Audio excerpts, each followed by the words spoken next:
savez, dès le coup de la libération du 30 août 2023 par le Comité pour la transition et la restauration des institutions, qui a conduit donc à sa tête le général de brigade Brice Clotaire Oligui Nguema, nous avons parmi les premiers textes pris au sein du gouvernement de la transition une ordonnance qui concernait l'Agence nationale du médicament et des autres produits de santé. C'était donc un témoignage de la particularité et de l'importance qu'on accordait à ce secteur et la nécessité de le rendre robuste, de lui apporter un soubassement réglementaire qui lui permettait d'améliorer non seulement sa gouvernance, parce qu'il y avait déjà une agence qui existait, mais aussi de lui donner un peu plus de poids pour mener à bien ses missions. Et ces missions qui non seulement devraient être à l'échelle locale, dans le cadre du renforcement notamment de cette idée de l'Union africaine de mettre en place des agences de régulation solides qui devraient être des outils de régulation de tout ce qui est médicaments, que ce soit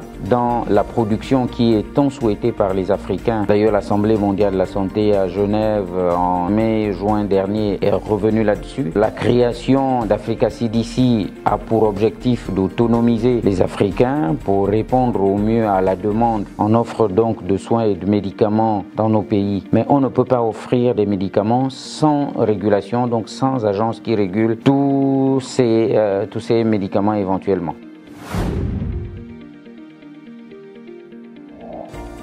Parmi les objectifs attendus, c'est la régulation et l'harmonisation de ces principes de régulation dans les différents pays, non seulement sous-régionaux, mais régionaux également. Parce que lorsque nous avons les mêmes principes de lutte notamment contre les médicaments falsifiés, les mêmes principes de contrôle des différentes unités de production, nous pouvons plus facilement servir nos populations. Donc il est question de rendre plus ou moins harmonieux toutes les agences de régulation. Mais en plus, certainement d'accompagner les pays qui n'ont pas encore mis en place ces agences de régulation aussi, pour que eux également à leur niveau, parce que pour pouvoir échanger, il est important que chaque pays, par exemple au niveau de notre sous-région de l'Afrique centrale, mette en place son agence. Et c'est en cela que nous pouvons dire que nous sommes quasiment les leaders dans ce domaine, parce que nous avons été les premiers et donc nous pouvons servir d'exemple aux autres. Parce que pour lutter contre les médicaments falsifiés par exemple, l'idée est que ces médicaments falsifiés ne nous viennent pas d'un pays voisin. Or si nous n'avons pas les mêmes principes pour pouvoir réprimander, pour pouvoir traquer tous les trafics qui sont faits dans ce domaine, nous ne sommes pas à l'abri éventuellement de l'arrivée sur notre territoire de ces produits falsifiés.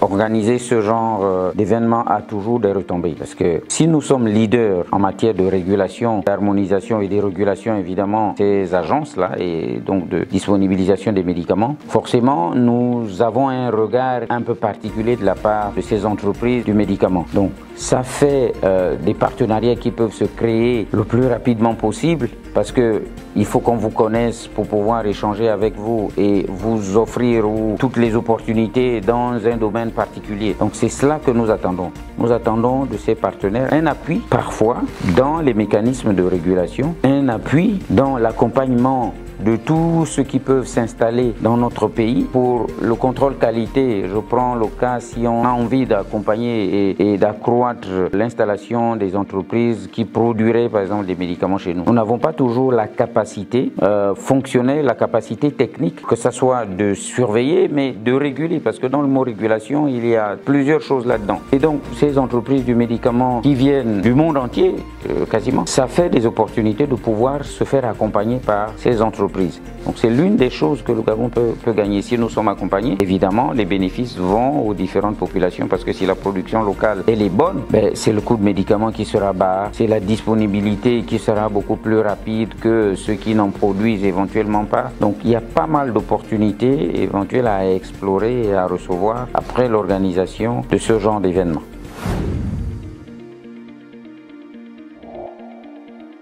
C'est quoi l'agence du médicament? Comme je l'ai dit d'entrée de jeu, c'est une agence qui veille sur la norme des médicaments et de tous les dispositifs médicaux éventuellement qui sont utilisés dans le pays. Ce ne sont pas toujours des choses parce que le Gabonais, il attend d'être soigné lorsqu'il a la fièvre, mais il ne s'imagine pas qu'avant d'être soigné, avant de lui disponibiliser un médicament, de quelque façon que ce soit dans l'hôpital qui le traite ou dans une officine privée où il va aller l'acheter, il faut que ce médicament respecte un certain nombre de principes, un certain nombre de normes avant qu'il lui soit disponibilisé. Et donc le Gabon peut s'attendre à avoir une agence qui soit accompagnée par ces entreprises du médicament pour mieux réguler ce qui leur permettra de recouvrer la santé demain. En résumé, c'est ce que je peux dire de ce que le Gabonais pourrait avoir dans sa maison comme retombée de l'organisation de cet événement.